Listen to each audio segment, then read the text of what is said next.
Oval office में अमेरिकी राष्ट्रपति डोनाल्ड ट्रंप के साथ यूक्रेनी राष्ट्रपति जेलेंस्की की बहस के बाद एक बार फिर दोनों देशों के प्रतिनिधिमंडल मुलाकात करते नजर आएंगे। इस बार बातचीत के लिए सऊदी अरब को चुना गया है। बातचीत से पहले ही यूक्रेन ने शांति के पक्ष में संकेत दिए हैं। दोनों नेताओं की पिछली मुलाकात में तीखी बहस देखने को मिली थी। अमेरिकी राष्ट्रपति डोनाल्ड ट्रंप और यूक्रेनी राष्ट्रपति व्लादिमीर जेलेंस्की के बीच आमने सामने की बातचीत व्हाइट हाउस में हुई, लेकिन दोनों नेताओं के बीच तीखी नोकझोंक देखने को मिली थी। ट्रंप के लिए खास मुद्दा था मिनरल डील, जबकि जेलेंस्की ने सिक्योरिटी की गारंटी पर जोर दिया था और कहा कि ट्रंप की शुरुआत अच्छी है, लेकिन पुतिन को रोकने के लिए यह काफी नहीं है और बस यहीं से बात बिगड़नी शुरू हो गई। दरअसल मुलाकात के दौरान राष्ट्रपति ट्रंप पूर्व प्रेसिडेंट जो बाइडेन प्रशासन द्वारा यूक्रेन को दिए गए आर्थिक और सैन्य मदद का मुआवजा मांग रहे हैं। अमेरिका फर्स्ट की थ्योरी पर चलने वाले ट्रंप चाहते हैं कि बस अमेरिका को किसी तरह उस इन्वेस्टमेंट का रिटर्न मिल जाए। अपने बयानों में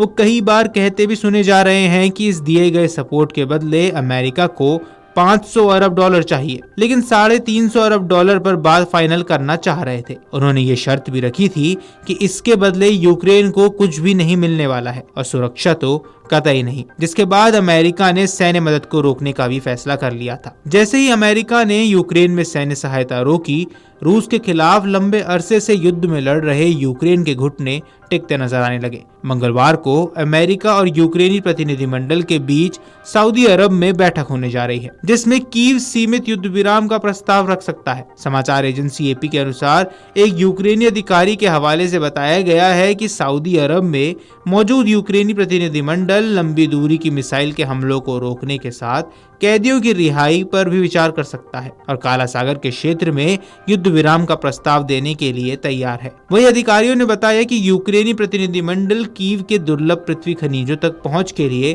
अमेरिकी राजनयिकों के साथ एक समझौते पर हस्ताक्षर करने के लिए भी तैयार हो गया है। इसी बीच यूक्रेन के राष्ट्रपति व्लादिमीर जेलेंस्की और अमेरिकी विदेश मंत्री मार्को रूबियो वार्ता में शामिल होने के लिए सऊदी अरब की राजधानी जेद्दा पहुंच गए हैं। मीडिया रिपोर्ट्स की माने तो कीव बीते 28 फरवरी को यूक्रेनी राष्ट्रपति जेलेंस्की की व्हाइट हाउस यात्रा के दौरान हुई तीखी नोकझोंक से हुए नुकसान की भरपाई करने की कोशिश कर रहा है। ओवल ऑफिस में ट्रंप और उपराष्ट्रपति जेडी वेंस के साथ उनकी मुलाकात के दौरान बहस हो गई थी, जिसके बाद दोनों देशों के बीच खनिज डील होते होते रह गई थी। तीखी नोकझोंक होने के बाद अमेरिकी राष्ट्रपति डोनाल्ड ट्रंप नाराज हो गए थे और अमेरिकी सैन्य सहायता रोकने का फैसला कर लिया था। कुछ समय बाद ही अमेरिका ने यूक्रेन के साथ सैन्य खुफिया जानकारी पर भी साझा करनी बंद कर दी। हालांकि ट्रंप ने कहा था कि वे यूक्रेन के लिए सैन्य खुफिया जानकारी फिर से शुरू करने की कगार पर है। इसी बीच अमेरिका ने सैन्य सहायता फिर से शुरू करने के संकेत दे दिए हैं। विदेश मंत्री मार्को रूबियो ने कहा है कि अगर यूक्रेनी नेता मंगलवार को सऊदी अरब में अधिकारियों की महत्वपूर्ण बैठक में शांति प्रक्रिया के लिए प्रतिबद्ध होते हैं,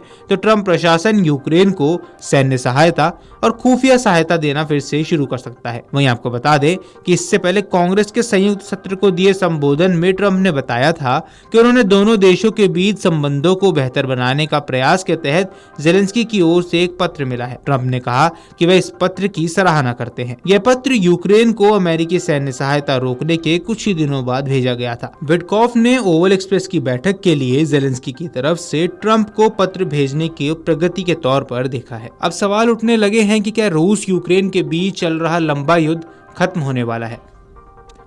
वीडियो डेस्क अमरउजाला.com। अगर आप ये वीडियो YouTube पर देख रहे हैं तो हमारे चैनल को सब्सक्राइब कर बेल आइकन दबाएं और Facebook पर देख रहे हैं तो हमारे पेज को लाइक करें। 8 मिलियन प्लस सब्सक्राइबर, आपके इस भरोसे के लिए बहुत धन्यवाद।